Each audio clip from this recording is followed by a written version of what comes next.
আমার প্রাণপুরুষ নেতাজি সুভাষচন্দ্রের আবির্ভাব দিবস।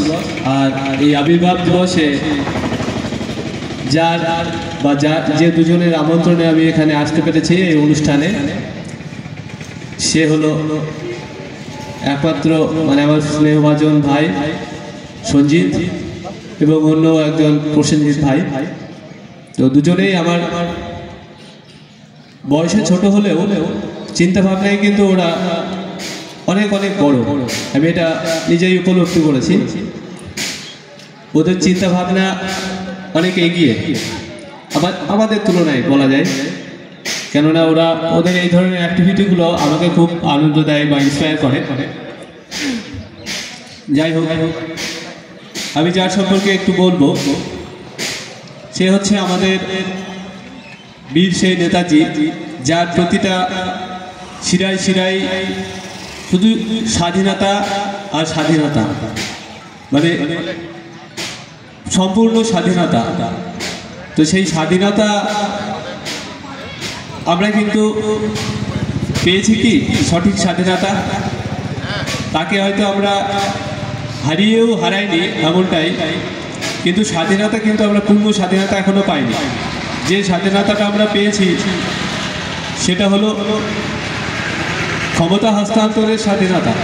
আর এই ক্ষমতা হস্তান্তরের স্বাধীনতা আমরা এখনো ভোগ করছি, কিন্তু পরবর্তীকালে এই ক্ষমতা হস্তান্তরের যে স্বাধীনতা, এটাও কিন্তু আমাদের আর থাকবে না। আগামীতে যে দিন আসছে, যে ডিজিটালাইজেশন আসছে এবং তার মাধ্যমে মানুষের জীবনযাপন থেকে শুরু করে সমস্ত কিছুকেই আন্তর্জাতিকভাবে কন্ট্রোলের দিকে নিয়ে যাচ্ছে, আমাদের প্রতিটা কিছুকেই কন্ট্রোল।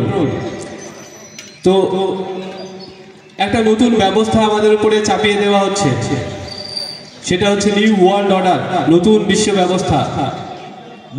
অর্থাৎ যেখানে শিক্ষা, স্বাস্থ্য,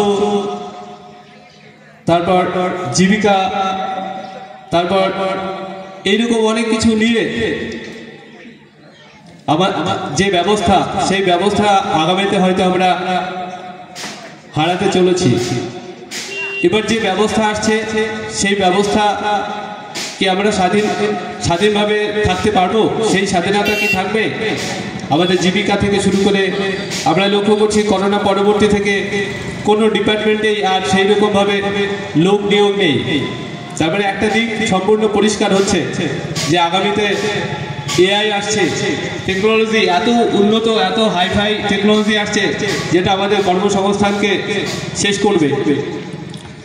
সেই কারণে আমাদের যেমন টেকনোলজি আমরা বরণ করে নিচ্ছি, টেকনোলজি ভালো, কিন্তু এই টেকনোলজি যদি আমাদের অস্তিত্ব সংকটে ফেলে, তাহলে আর সেটাকে আমরা কিভাবে অ্যাকসেপ্ট করি, তাই না?